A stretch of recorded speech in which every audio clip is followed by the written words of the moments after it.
Hello, denizens. What follows is my review of Disney Plus's Daredevil, episodes 1 and 2. I will make it as spoiler-free as possible because I'm lazy and I hate doing long videos.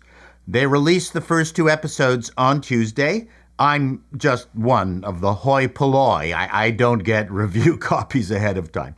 I'm not going to bury the lead. It was great. So great that I completely forgot I was watching a Disney Plus show. So great, it's a shame that it's on Disney Plus, and an awful lot of you won't see it. So great that it really makes me hate all these walled gardens we have to navigate. I want to talk about the show with people around a water cooler. I mean, as much as I love you commenters. There is a lot of hate on Disney Plus. As good as Daredevil is, none of my friends are going, now to rush and subscribe. Though with the addition of the Fox catalog, it's actually not so bad, but people really hate Disney in general these days. When we found out that they had finagled Daredevil from Netflix, perhaps one of the greatest renditions of a superhero series ever, no one cheered. We groaned. We were in anguish. Daredevil, brought to you by the same people who gave us Agatha All Along, Secret Invasion, Echo. I could go on. Yet, here we are at the precipice. The return of Charlie Cox and Vincent D'Onofrio was all I needed to be curious about this effort. And to be honest, Netflix had already done the heavy lifting. The world building was pretty much complete. Incompetent Disney scribes were not tasked with bringing something to life from stories scrawled on newsprint.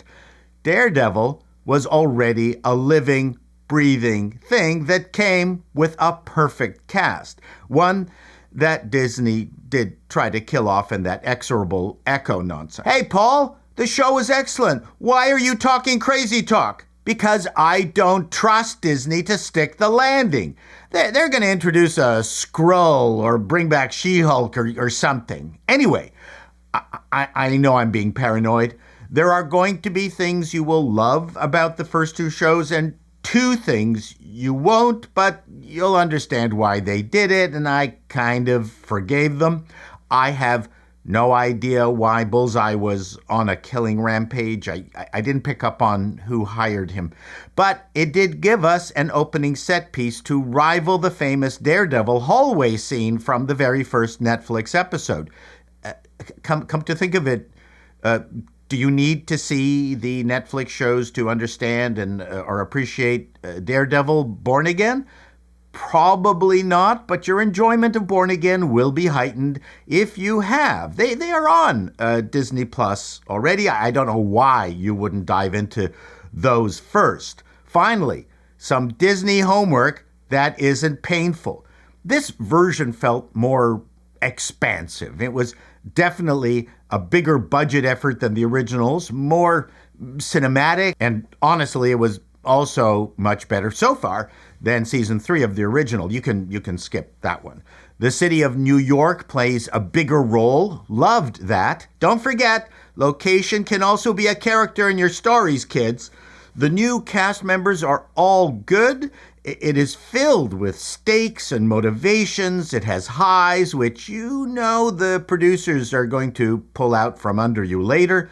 The show nicely borrows elements from The Sopranos and House of Cards, and I just loved the pacing. It felt confident, never rushed, yet it wasn't filler. The scenes with Murdock and Fisk were delicious and made me think, holy crap, this show was actually made for adults. The violence was palpable in a very un-Disney-like fashion, something missing from D+ shows. Episode 2 spends most of its time with Murdock doing his lawyer thing, which I loved. I mean, why not? He's both a great vigilante and a lawyer. It's one of the things that has really irked me about most of the DC and Marvel superhero renditions, that they hated spending any time with their alter egos. They always had to be soups. And the court case is suspenseful because of all the moving pieces it incorporates. It introduces us to another character. It's kind of a coincidence that compresses and accelerates good stories. Yes, a bit convenient, but it works well here. Murdock, being a competent lawyer, is just as heroic as his Daredevil thrashings, and I'm rooting for him in both guises. It reminded me of the lost opportunity of She-Hulk, Attorney at Law, where she was hardly an attorney and was bad at law. Born Again did manage to finally remove the bad taste of what She-Hulk did to Murdock in that abomination. The first two shows sets up so many potential subplots that I'm looking forward to seeing how they play out.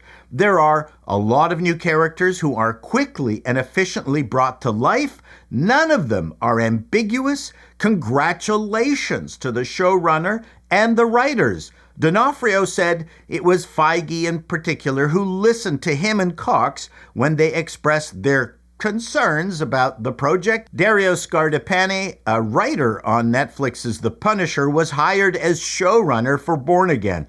And you can see it in the quality. All I can say is, smart move, Kevin. Hey, Disney execs, finally you have something you don't have to make excuses for. What's it like not having to hide behind industry hacks?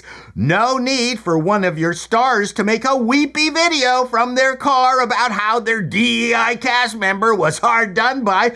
How does it feel? Isn't it better not having a girl boss in the lead? You won't admit it, but I know it's true. Congratulations on a great start, but we still come back to the nagging question. Will people buy D+ just because of Born Again?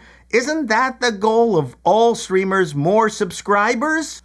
A reminder, don't forget to subscribe and like and comment, kids. It's going to take a lot more Daredevils to save D+. For now, let's hope this becomes a trend. Till next time, denizens, be seeing you.